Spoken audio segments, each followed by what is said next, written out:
Agora, sabe uma coisa que eu percebi, assim, que é até legal falar logo no início isso. A Thaís, a gente teve um episódio aqui fora do ar que o Jó se cortou ontem. Né? E ele já chegou, nossa, um dia já sarou, foi muito profundo, abriu, deu pra ver tudo. Sangrou e tal, não sei perdi sangue, tava trocando pneu do carro. Olha, ela não dá muito espaço pra mimo não, viu? Mano, pelo amor de Deus, é exagero. E ele, não, mas cortou realmente aqui, você viu e tal, não sei o que e tudo. Parece que ela vai sempre incentivando, assim, a parte, tipo, macho alfa. Mas né? ele Isso não mesmo, falou né? como foi que ele cortou. Ele tava lá trocando o pneu do carro pra mim, entendeu? O negócio foi bruto, me salvou, né, amor? Foi. É verdade. Agora, uma curiosidade, naquele dia foram não sei quantas horas de podcast, né? E você tem uma limitação que às vezes a perna dói e tal, não sei o que e tudo, né? Você aguentou o podcast inteiro. Quando foi levantar... Não levantava. Quase que não conseguia levantar, não é? E eu queria perguntar pra Thaís, como que é conviver com isso? Porque às vezes você olha, você percebe que ele tá um pouco mais cansado, ou não tá conseguindo andar direito. E eu percebo o seu silêncio, assim, no sentido de você... Tipo... Eu pelo menos aqui, eu não ouvi você dizendo... Jorge, não, vamos fazer o seguinte. Parece que você vai, tipo, instigando para que ele possa ir. Como que é a convivência dessa realidade que é todo dia? Todo dia. É todo dia. Como que é? É um desafio, né? Porque, assim, ele realmente sente muita dor, muita dor. Ele acorda, como é que você fala que você acorda como se tivesse 80 anos? Como se eu fosse um velhinho de 80 anos. Ele todo acorda dia? com muita Todo dor. dia. E assim, Todo dia. é aquela coisa, né? Acho que a primeira coisa, assim, o primeiro exercício diário é que eu tenho que ter paciência com aquilo, né? Não adianta eu querer, né, que ele acorde com toda a disposição do mundo, que ele... Não, eu tenho que ter paciência, porque ele precisa de um tempo ali, né? Pra ele conseguir ir sentindo ali aquela dor, né? Entendendo o corpo, entendendo como que ele vai se levantar diante daquilo ali, fazendo todo um exercício mental de que o dia vai precisar acontecer independente daquilo, e é uma coisa muito, muito forte, assim, pra ele, né? Aquela coisa, ele já começa o dia matando um bocado de leão ali. Mas eu acho que o ponto principal é esse, assim, sabe? Da paciência, porque... Pensa, né? Você vê um homem desse tamanho, questão de músculo... É, impressionante. Que sente tanta dor, né? É um negócio incompatível, assim, né? O primeiro impacto, assim, o primeiro impulso é de falar, não, né? Frescura, você não tá com dor, não é possível que você tá com dor. Você vai na academia 2 vezes no dia, não pode ser dor isso. Então, assim, foi um exercício diário, assim, de paciência, de falar, não, realmente, ele tá sentindo dor e tentar dar uma segurada nele, assim, pra não exagerar, né, no trabalho, porque, assim, faz piorar. Eu tento ir cuidando, né, alimentação, vou ali devagar, sem esquecer que ele é colérico, né, que eu não posso mandar, eu tenho só que dar uma... Tem todo um jeitinho ali, que ele que tomou a decisão no final, eu só direcionei, mas é um desafio. Mas esse Cara, você é médico. Sim. Então imagina, você ter alguma coisa em você que como médico realmente é algo sem jeito e que tem que conviver. E como que você conseguiria medir? Olha, Guto, mais ou menos é uma dor mais ou menos disso daqui. Você é médico, você vai conseguir falar um pouco mais. É assim, ó. Bom, tentar dar uma resumida, né? Chama espondilite anquilosante, a doença. O problema é que a minha, além de... Ela tem várias complicações. Nem todas evoluem tão rápido. A minha começou muito cedo. Eu já tenho um diagnóstico há mais ou menos uns 8 anos. E a evolução dela foi muito ruim. Então, assim, o que eu tenho de complicação dela? Eu já tive um evento cardíaco por conta dela. Eu já tive um infarto inflamatório, na verdade. Eu tive uma inflamação das artérias do coração e infartei. Fui parar no pronto-socorro. Tava no meio de um lançamento. Ela me levou... Pronto, eu fui parar na UTI junto comigo. Eu fiquei na verdade, foi na UTI porque não tinha vaga. Eu fiquei na semi-intensiva, internado, infartado, e ela junto comigo, dormindo num sofazinho, num banquinho lá do lado. E no meio de um lançamento, eu tenho algumas complicações. Já tive uveíte, que é uma complicação do olho, né? Meu grau, na época, era, sei lá, tinha mais ou menos uns 4 graus e pouco de miopia, e o grau avançou mais de 2,5 graus por conta desse evento, né? E faz uma inflamação da úvula do olho e descompensa completamente a miopia e o astigmatismo.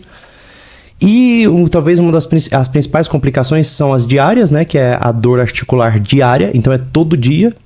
Quando eu tô muito bem, eu tô assim 1/10, 2/10 de dor. 10 imaginando a dor mais... Vamos lá. Do início de uma crise de fibromialgia, mais ou menos nesse nível. Isso, mais ou menos. isso, uma fibromialgia. É aquela dorzinha chata, desconfortável. E é sempre assim, ó, de manhã tá muito ruim, ao longo do dia, se eu não passo por muito estresse, né? Se eu não passo por muito estresse, não passo por alimentação desordenada, etc., ela vai melhorando ao longo do dia. À noite eu tô melhor, em regra. Em regra, nem sempre, mas em regra à noite eu tô melhor. E aí eu acordo às vezes com esse 1/10, 2/10 e às vezes eu acordo 8, 9/10. De vez em quando acontece, né? Quando tá muito grave, dormindo mal, viajando muito, comendo mal, etc. A Thaís comentou que eu vou na academia 2 vezes por dia, todo dia. Eu vou porque eu tenho que ir, não é porque eu gosto de ficar forte, eu quero ficar marombado, coisa do tipo. Não é isso. É porque assim, se eu não for na academia 2 vezes por dia, a doença piora muito. Ela avança muito rápido. Tem uma forma da gente conter essa doença, né? Que seria, que eu não me adaptei muito bem, que é uma medicação que chama imunomodulador, né? Eu poderia utilizar ela, é uma medicação que custa entre 30 e 60 mil reais por mês. Você teria que entrar com processo, mas consegue, tem muita gente que consegue entrar com processo no Ministério Público e conseguir receber a medicação, mas ela tem um colateral muito específico. Esterilidade. Caramba. Então, foi um compromisso que eu fiz com ela. Falei, olha, se Deus me impôs essa dor, e diante de oração e entrega, eu consigo suportá-la sem onerar a minha família, né? Sem onerar gravemente. Onerar um pouco sempre vai. Eu prefiro viver isso, né? Se for da vontade de Deus mandar mais filhos, Ele vai mandar. Nós temos 4, né? Mas tivemos 2 perdas. E quando ela entrar na menopausa, aí eu vou atrás dessa medicação. Minha ideia era essa. Foi um negócio acertado junto com o meu diretor, etc. Então foi uma coisa assim, depois de muita oração e tal. Mas é isso que a gente vive hoje. Mas ela comentou um negócio que eu acho muito engraçado, assim. A Thaís, ela consegue achar um meio termo de uma... precisa ser muito intencional para ter essa sutileza.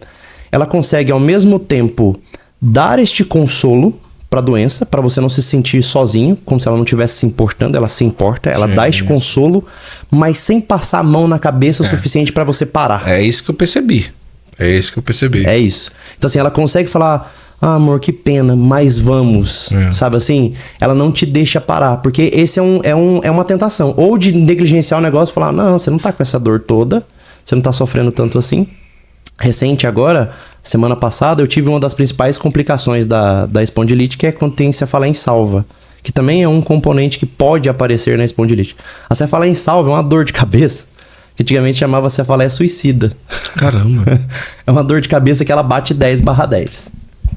De todas as coisas, a coisa mais insuportável que eu já tive na vida. Morfina não passa. Você pode tomar morfina que você continua sentindo muita dor. Caramba. É uma dor surreal, assim. E semana passada eu tive uma crise dessa. Mas aí vai, ela vem, cuida, consola. Não adianta muito, né? Também. Não adianta muito, não tem muita funcionalidade no hospital. Às vezes, quando tá muito grave, a gente vai pra tomar oxigênio, que é uma das coisas que melhora. Não se sabe a explicação, mas dá uma melhorada. Mas é isso, assim. E ela tem sempre esse coração gigante. Sabe? De falar, nossa, amor, que pena, vem, abraça, consola, mas fala, mas você não pode parar. Mas levanta e vai, sabe? Porque o corpo, a vontade de parar deve ser gigante, né? Imagina, o cara... E eu falo muito isso, que ela me sustenta muito. E eu não comento dessas coisas. Acho que é a primeira vez que eu tô comentando, né? Da espondilite de verdade, assim. 99% das pessoas que me seguem, me acompanham. Às vezes os meus alunos na aula da mentoria vêm mais. Quando às vezes eu tô com muita dor, eu acabo comentando.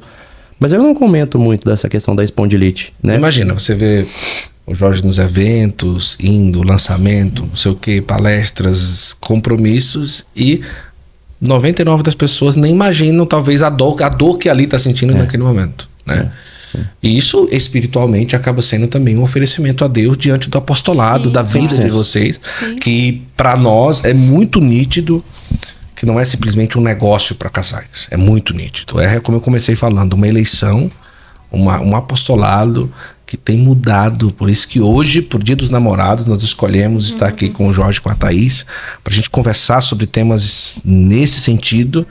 E eu comecei falando sobre esse assunto porque às vezes a gente não imagina, né, ali... eu vi no último podcast, né, como que foi aqui, quando terminou, que desligou, tudo aqui, né, amor? As câmeras, ele demorou um pouquinho para levantar e eu não sabia direito o que era. Depois eu fui perguntar e tudo, e ele foi descendo as escadas. Disse, cara, imagina só, né? Isso, eu não falo aqui, né, para engrandecer ninguém, mas pra gente entender a realidade, né? Podcast serve para isso. Mas às vezes dá vontade, né, Thaís, de dizer, não, para um pouquinho e tudo, mas aí vai segurando, porque tem que motivar, porque senão para mesmo, né? Tem como parar, né? A verdade é essa, que não dá para parar.